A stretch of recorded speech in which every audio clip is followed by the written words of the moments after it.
Hey guys, what's going on? This is Tanner from TanmanBaseballFan.com.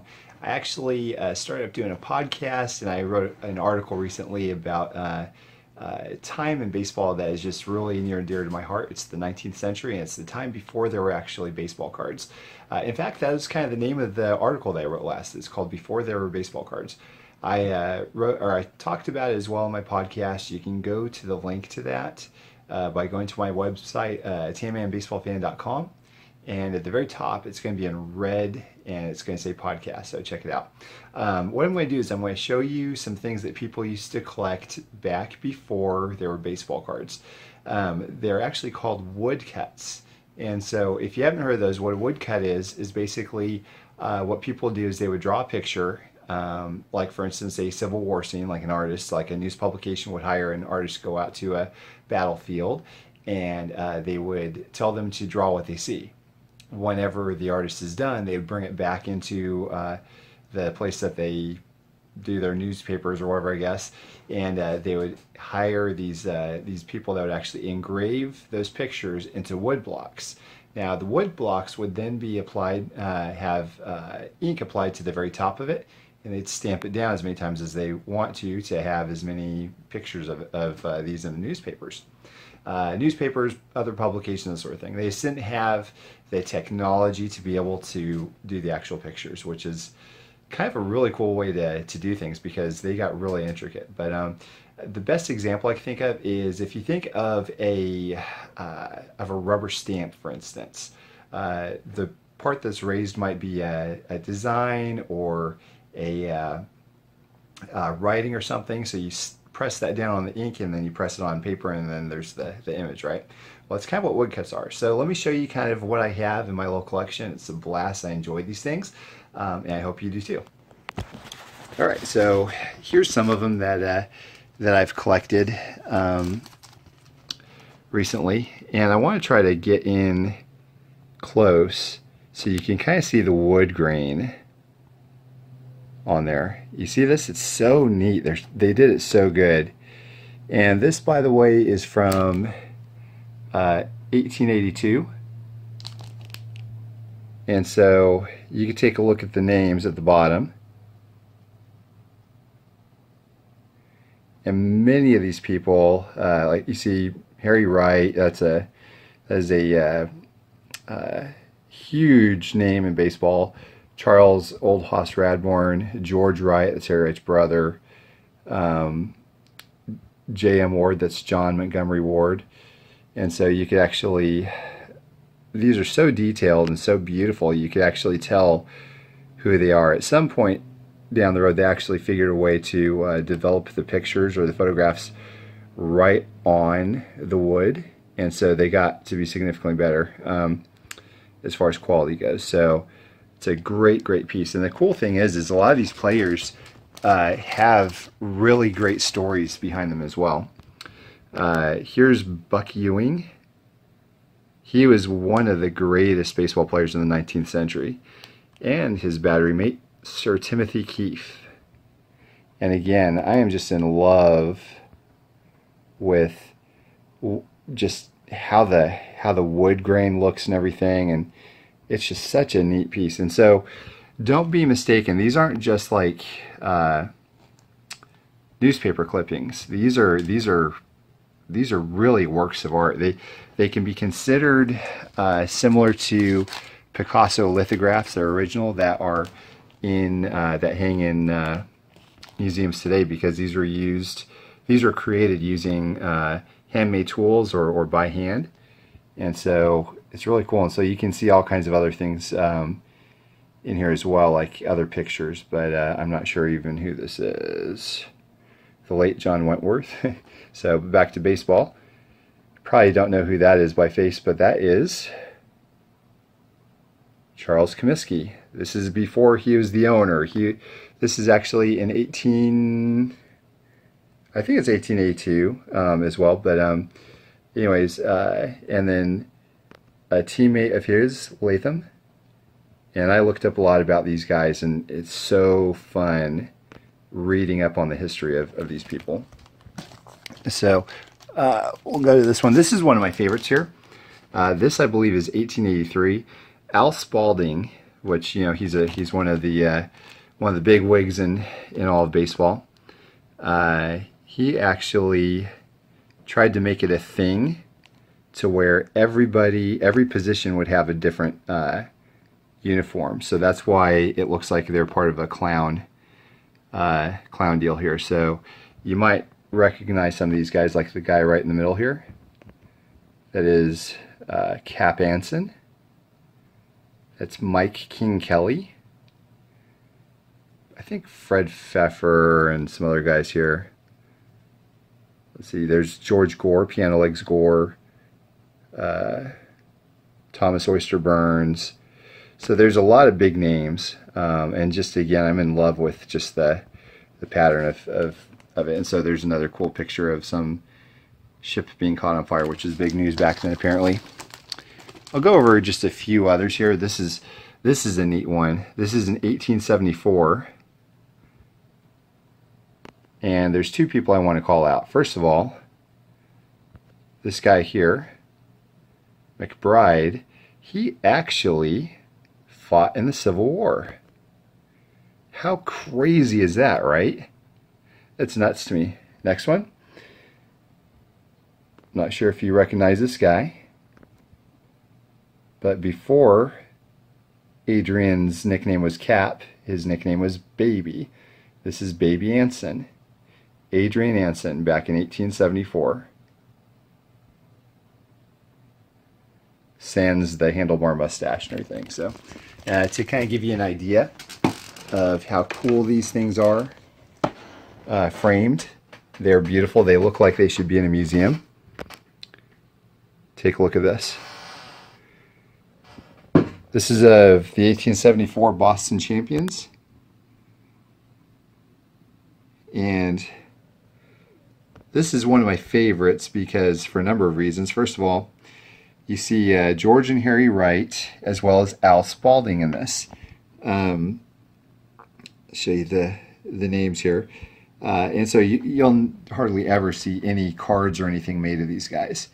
And by the way, this fella here that's looking off to the side, that's none other than Ross Barnes. Still don't know who it is? Well, that's the guy who hit baseball's first home run. You will likely not ever find a baseball card of him. We also have, this is my oldest one. This is from 1865, guys. This is the Brooklyn Atlantics. They were the first team, professional team, or sports team rather, to ever go to the White House. And so this is like right after Abraham Lincoln was assassinated. I mean, this is like right at the tail end of the Civil War. So last but not least, there's a couple other things I'd like to show you, but kind of running out of space here. Let me see if I can find it.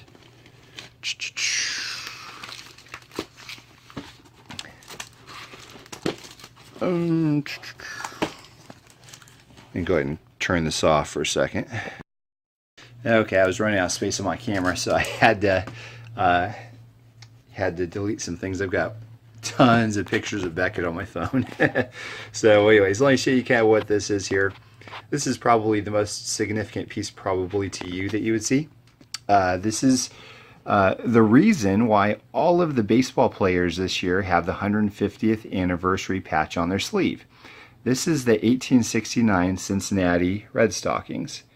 And like I said, you start looking up these players, they all have really fun stories behind them. And you could tell, like, even from here, this is 1869, there's just such a, the pictures look a lot more crude than the newer ones. Because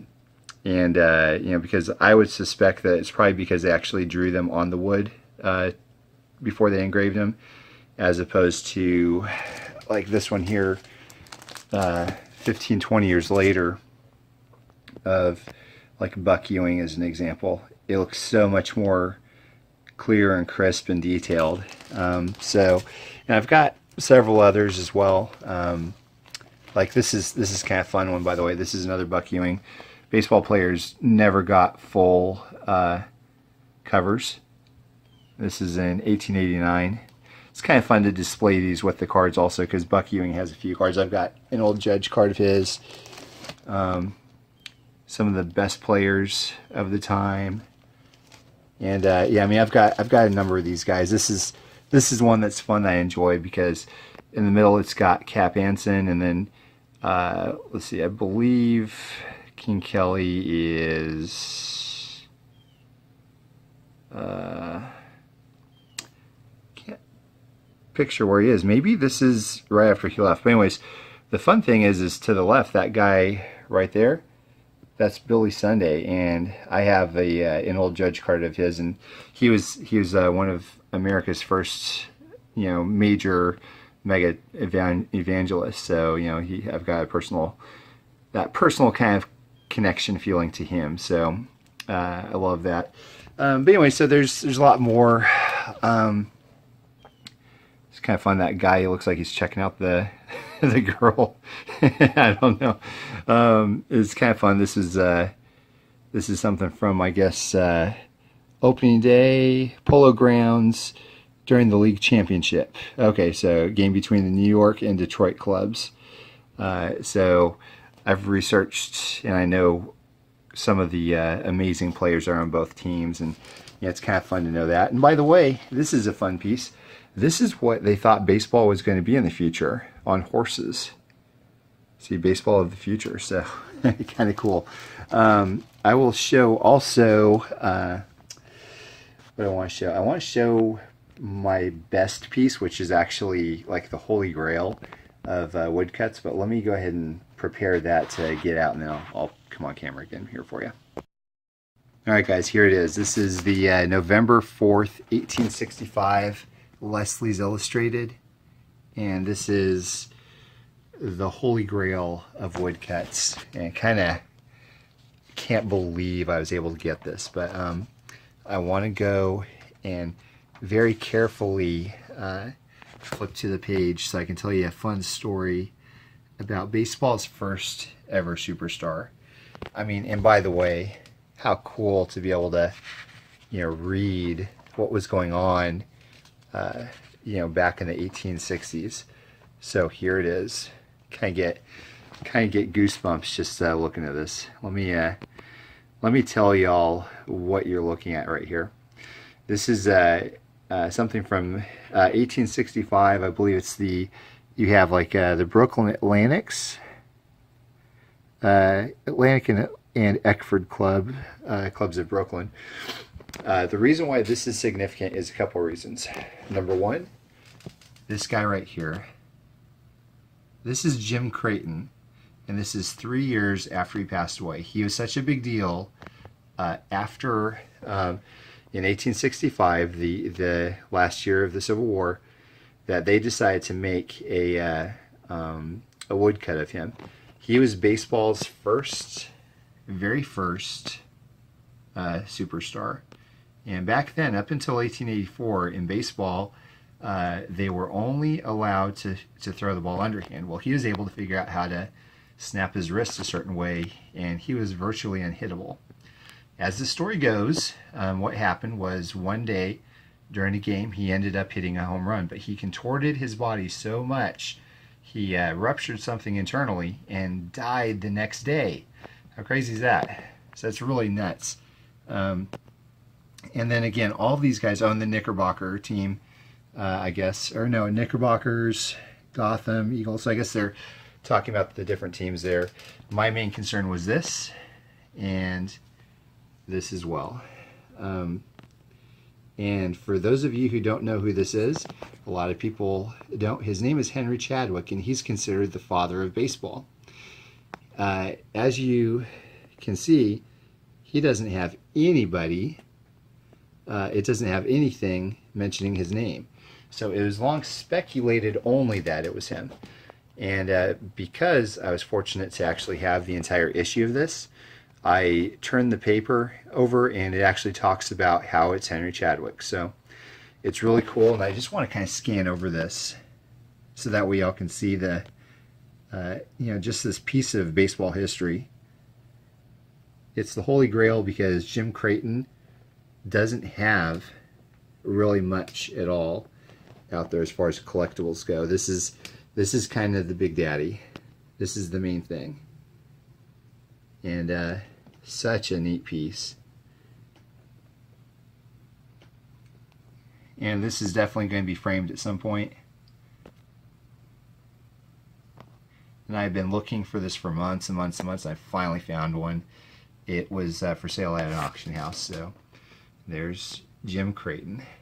So there it is, guys. This is some fun artifacts that people would collect back in the 19th century before there were baseball cards. Hope you all enjoyed it, and y'all have a great day.